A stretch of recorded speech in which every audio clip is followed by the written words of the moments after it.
Hello everyone, and welcome to the very first video on mindset.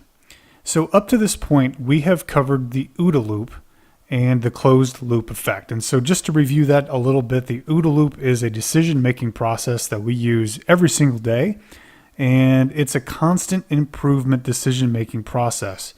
We learned that the OODA loop can be closed. And we call that the closed loop effect. And that happens whenever we get the same information every single day. We eventually make the same decisions, we have the same outcomes, and it spirals out of control, and we're unable to make better decisions about our health or anything else that we're making decisions about. We capped off the closed loop effect video with understanding that mindset is what plays a huge role in whether or not we have a closed loop effect or not. Ultimately, the closed loop effect is created when we have a passive mindset. And the passive mindset, again, is when we are receiving information constantly rather than seeking new information. But even in that scenario, when we seek new information, we are drawn into seeking the very same information that we started with. So in other words, we've been educated to search for the same kinds of information that we see all around us, which perpetuates and keeps closed the closed loop effect. The result of this closed loop effect is ultimately our health just spiraling out of control. We wind up back in the same places that we started. We lose weight and then we gain it back. We ultimately have to turn to professionals to help us because we don't know what to do when we have a closed loop effect. We just keep getting the same results and we can't break free, and then we have to go look for help. A passive mindset is what keeps that loop closed. So this next series of videos is on mindset, and there are 7 videos in this series. What you can expect from this video series at the end of the day is simply this. We are going to undo everything that created and still perpetuates a passive mindset, enabling us to have a whole new look on life. Let me just go over some of the subject matter that you're going to get in the next 7 videos. This video that you're listening to right now is about how a passive mindset is established, propaganda, and society's influence on mindset. So we're going to go through this, and it's a powerful piece of content that's going to really help to undo so much of what has made a passive mindset in all of us. Then we're going to talk about the modern diet plan, and we're going to look at that for what it really is. After that, we're going to compare health goals with their sustainability, their safety, and quite frankly, our goals in relation to whether or not they're actually healthy or not. After that, we get into perceived body image. And this is important because a perceived body image and the body image that we believe we're supposed to have has been taught to us through our society and through propaganda. So we are going to tear that all up and really help to give a paradigm shift there of what we think we're supposed to look like. After that, we get into the conflict of interest and the corruption in the health and food industries. And this is really eye-opening. After we've undone all of that social conditioning, after we've undone everything that keeps us in a passive mindset and keeps our OODA loop closed, we cap this series off with understanding mindset and how to establish the right one for success.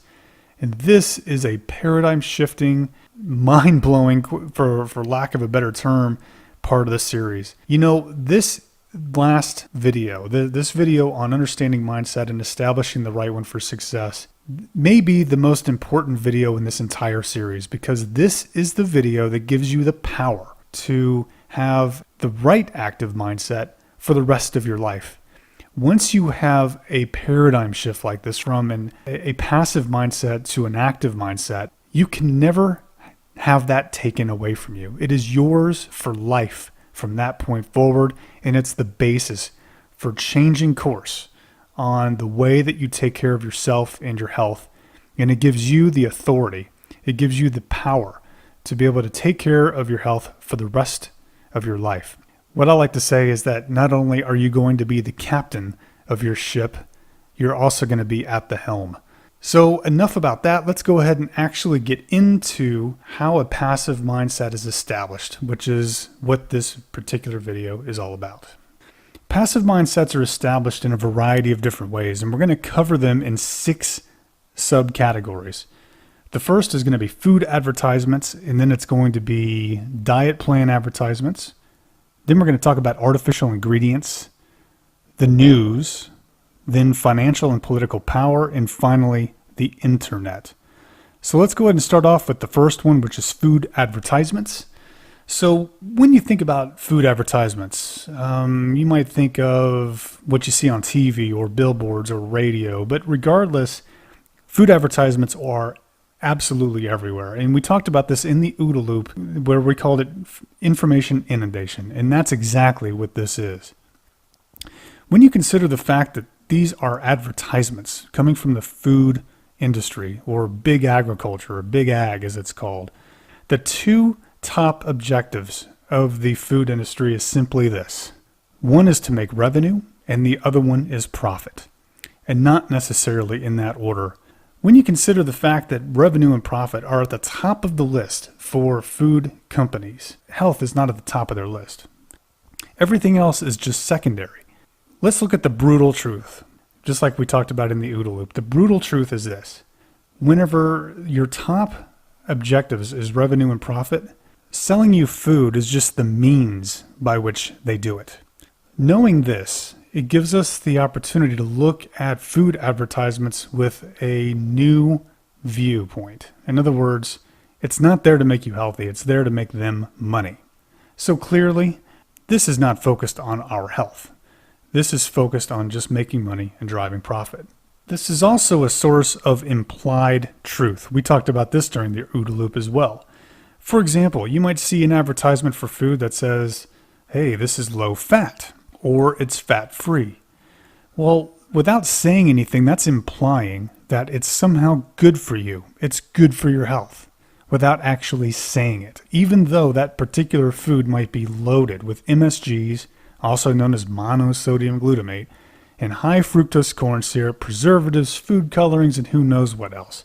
But since it's low fat, they're suggesting or they're implying that it's somehow good for you. So we need to look at this and think critically about these food advertisements and look at it for what it is. What is it implying and what are they trying to sell you? And again, it's not about your health. Unfortunately, these food advertisements are targeted at all age groups. It's not just adults here. A 5-year-old sitting in front of the TV is getting the same information as a 50-year-old sitting in front of the same TV. So when you consider the fact that children are also being exposed to these very same food advertisements, the aim is to have a customer for life. That's what they do, regardless of whether or not it's actually healthy or not. So these food advertisements are also a significant source of public education, and this goes for adults as well as children. So again, going back to some of these implied beliefs of low fat or fat free, implying that it's good for you, that's a source of education, and that can change the kind of decisions that you make whenever you're shopping for your food at the grocery store. You might not directly remember that you saw food advertisements that low fat is good for you. It's implying that it's good for you. You may not necessarily remember that advertisement, but you remember the message. And so you may choose a low fat cheese over a regular cheese, or you might choose margarine instead of butter, even though margarine is quite deadly. We'll get into trans fats later on in the course. The advertisements from food industries are also both frontal and background reinforced. What that means is that, a frontal advertisement strategy is in your face, right? Here it is, here's a food advertisement, buy our product. That's in your face. Background reinforcement of those is like a news article or a health article or a scientific study that was bought and paid for by the same company to paint their products in a good light. So that is a glancing blow. That's an indirect form of advertisement to send the same message in a different way. And we need to be mindful whenever that's happening to us. Have you ever noticed that healthy food never goes on sale and healthy food never gets advertised. Let me ask you a question. Have you ever seen, an advertisement for organic green bell peppers or red bell peppers or organic squash or eggplant or organic grass-fed meat? I don't think I ever have. What you get for advertisements is sugary drinks, packaged foods, processed foods, frozen foods, diet plans. Those are the things that go on sale, and those are the things that get advertised because those are the things that drive revenue and profit. They are not the things that drive your health and well-being. When you consider the fact that advertisements are there to make money and not to make you healthy, things become much more clear whenever we're making decisions about our health. The conclusion for the food advertisements section is that we should not be looking for any information from food ads. It's not a source of good information that is there to make you healthy. Next, let's talk about diet plan advertisements. So diet plan advertisements are very similar to food advertisements. Once again, the top two objectives of any diet plan organization is to drive revenue and to drive profit. It is not to make you healthy.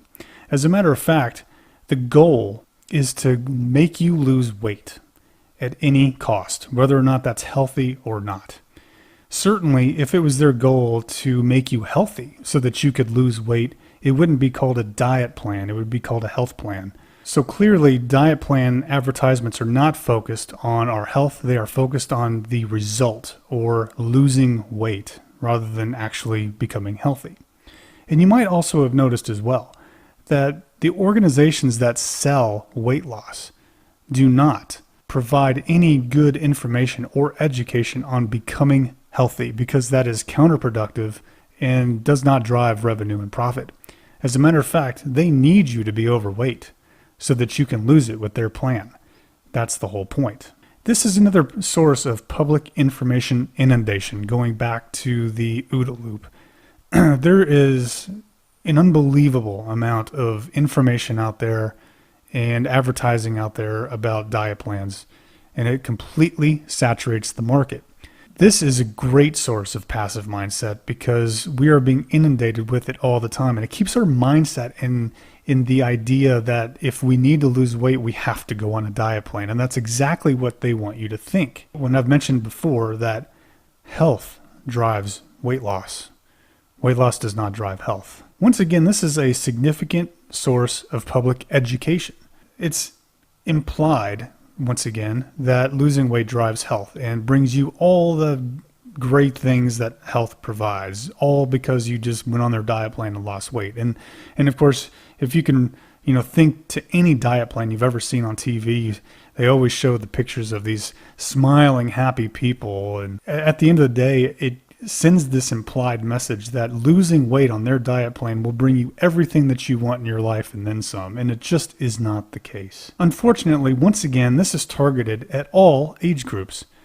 So small children are also getting the message that they need to be on a diet plan, and they are once again creating customers for life, even out of small children, which is very unfortunate. Once again, we have both frontal and background reinforcement of these strategies. Obviously, frontal, there's advertisements everywhere in your face telling you to go on different diet plans or take a different pill. And then there's also the background reinforcement of this, such as certain celebrities using certain diet plans to get back into shape, or once again, scientific studies that might promote a specific kind of product or service. There's also lots of news article mentions for diet plans. If you go to the health section of just about any major news outlet, most of the articles that are in these news outlets under the health section are not actually based on health.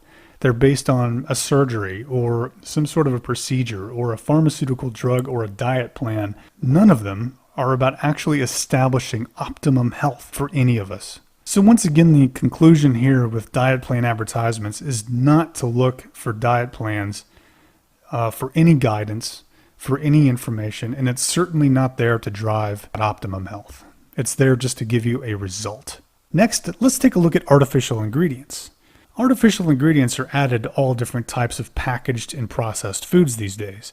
They're largely kept out of the public eye because, quite frankly, the food industries want to avoid scrutiny at all costs. They do this in a couple of different ways. One way is that they change the names of ingredients to create confusion and to conceal the products that are inside of these foods. Kind of like high fructose corn syrup might be corn syrup, or trans fats might be partially hydrogenated oil of some kind, and they change the names, or they'll bury the ingredients inside of another ingredient so that they don't have to mention it. Once again, this is all based on driving revenue and profit.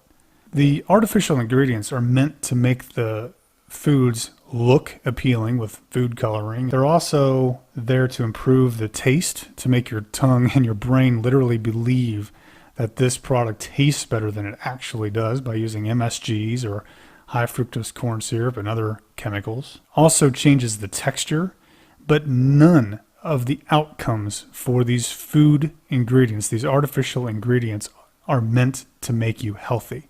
It's just there to help drive revenue and profit. As soon as you really take a look at this and you see it for what it is, not to drive health, but just to drive revenue and profit and make you believe that a product looks better than it really is or tastes better than it really does, you'll make different decisions, as I have, about the foods that you eat. Worse, and we're going to get into this in a little bit, these food companies work with the FDA and other agencies to allow these dangerous ingredients without public disclosure. They make sure that they pass laws that allow them to be protected from having to disclose these ingredients, or that they can even be protected from lawsuits in case anything ever goes wrong with anybody's health. Many of these ingredients are perfectly fine inside the United States and are banned in many other countries, which by itself tells you a lot. Now, you'll never hear these types of things on the news. You'll never see an advertisement that says that certain ingredients are not allowed in other parts of the world, but are perfectly fine here in the United States. And once again, this is all to drive revenue and profit here in the country. The conclusion of the artificial ingredients section is simply this. The human body was never designed to process any of these ingredients. With that in mind, none of these ingredients can possibly drive optimum health, and oftentimes it's quite the contrary. But once again, they weren't here for your health. They were just here for revenue and profit. Next, let's talk about the news and its influence on our passive mindset. We've mentioned it a few times already that articles about diet plans or foods are found all over the news. And once again, these are passive and kind of behind the scenes advertising, if you will. Many times these articles are really more of a sales brochure for a certain kind of product or a certain kind of mindset. This is usually backed up with things like celebrity news. It's not really news, it's more of a subconscious sales brochure because many people follow these celebrities and look up to them in many different ways. And so whenever these celebrities go on a specific diet plan, take a certain pill, have a certain surgery, it sends an implied message once again that we are also to do these things. All of those things are not about health. They are all about revenue and profit. The next thing that we need to look at as far as the news is all of the contradictory and confusing food studies that are often published in the media. I've mentioned it before in one of the other videos that, one day a food product like steak or beef in general, one day it's bad for you. And then another study will come out and say that it's good for you. And we see this all the time. And it's very confusing to keep up with what's really good and what's really bad. And so we just don't do anything. We just keep this passive mindset. None of us have the time to do this. But if you were to take the time to look into these food studies and follow the money all the way back to who funded the study, it will often give you the answer to who benefits from that study. It will often be a company or some entity that stands to benefit from that study. Once again, it's not to drive your health. It's to paint a specific product or type of product in a good light so that we'll buy those products. Also in the news, many of the health pages in just about any online resource, any online news agency of any kind, they focus very heavily on ailments and the pharmaceutical drugs that cover up the symptoms. They focus heavily on diet plans, and they focus heavily on procedures. Very little of it is actually focused on driving optimum health, which is very unfortunate. The conclusion here is that the news is really not a very good place to find good, objective information about what actually drives optimum health. Oftentimes, these news agencies are sponsored by the very food industries that run the ads, and thus they get their products painted in a good light on their site. So once again, it's not a good place for good, objective information for that reason. Now let's talk about financial and political power. The food industry has done a great job of influencing entire networks of professionals, which includes things like nutritionists and dietitians, even doctors, as we'll get into a little bit later on. They often fund the studies that support their curriculum, and they also sponsor the educational institutions that they go to get their accreditations. So these organizations will often finance or sponsor the very organizations that are responsible for educating these professionals. And so right off the bat, we're getting biased information through professionals because of the education that they've gotten sponsored by certain companies.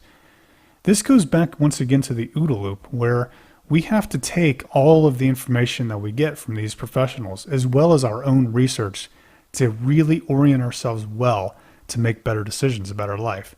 I'm not telling you here not to listen to professionals or dietitians or nutritionists. As a matter of fact, I think they have great information.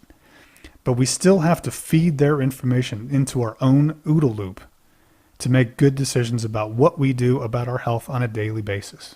Once again, in financial and political power, these organizations pay to influence the outcomes of nutritional studies, and they also pay to discredit any study that opposes their findings. And once again, this is all to drive revenue and profit.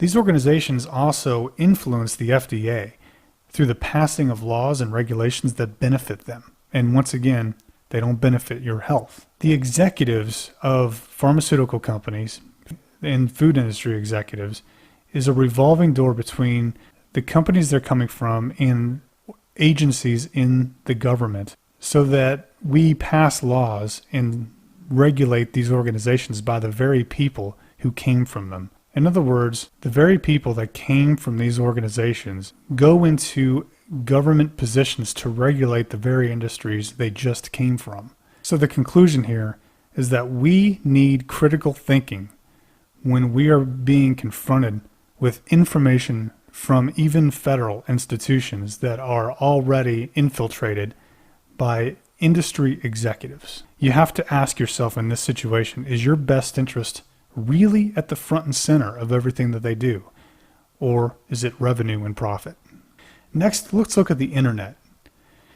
First, like we talked about it during the OODA loop, all the keyword search terms that we would search for information has been taught to us by the other forms of propaganda. So we typically don't search for things that drive optimum health. Going back once again to the OODA loop, since we don't necessarily know what we don't know about what we're searching for, it becomes very difficult to know what keyword search terms to use when we're searching for objective information about driving real optimum health. Even when we do know what search terms to use to look for good pieces of information about what drives optimum health, that information is often fragmented. You have to go looking in many different places to put pieces of information together to get a clear picture on what you should really do. And that was really one of the driving forces behind why we decided to put this training class together for the Optimum Health Masterclass, is to put as much of this information in one place as we possibly could. Have you ever noticed too that on the internet, and especially on news sites, that they've disabled the comments section? So whenever you see any kind of article, whether it's health related or not, no one is able to comment on those articles and provide alternative insights anymore. So whenever you see a news article of some type, and you can't see what other people think, it's once again very difficult to have an objective look at what that news article is actually saying, because we don't get any visibility into any thoughts that other people have. I think it's interesting that those comment sections have been disabled in just about every major news site out there that talks about health. So the conclusion here about the internet is that it can be a great resource of information if we know the right keyword search terms to use with a new mindset. So that concludes this video on propaganda and society's influence on mindset. And so just to recap really quick, this section gives us a really good idea now of how food advertisements, diet plan advertisements, artificial ingredients that are often hidden, news, the internet, and then financial and political power, how those things have come together to blur our vision into the truth of what is really going on around us as it relates to how we view our health, what kind of search terms that we use for, and what we think we have to do in order to become healthy or to lose weight or to accomplish any kind of health goal. So that concludes the propaganda and society's influence on mindset. We'll see you at the next mindset video, which is the modern diet plan. Thanks a lot for tuning in.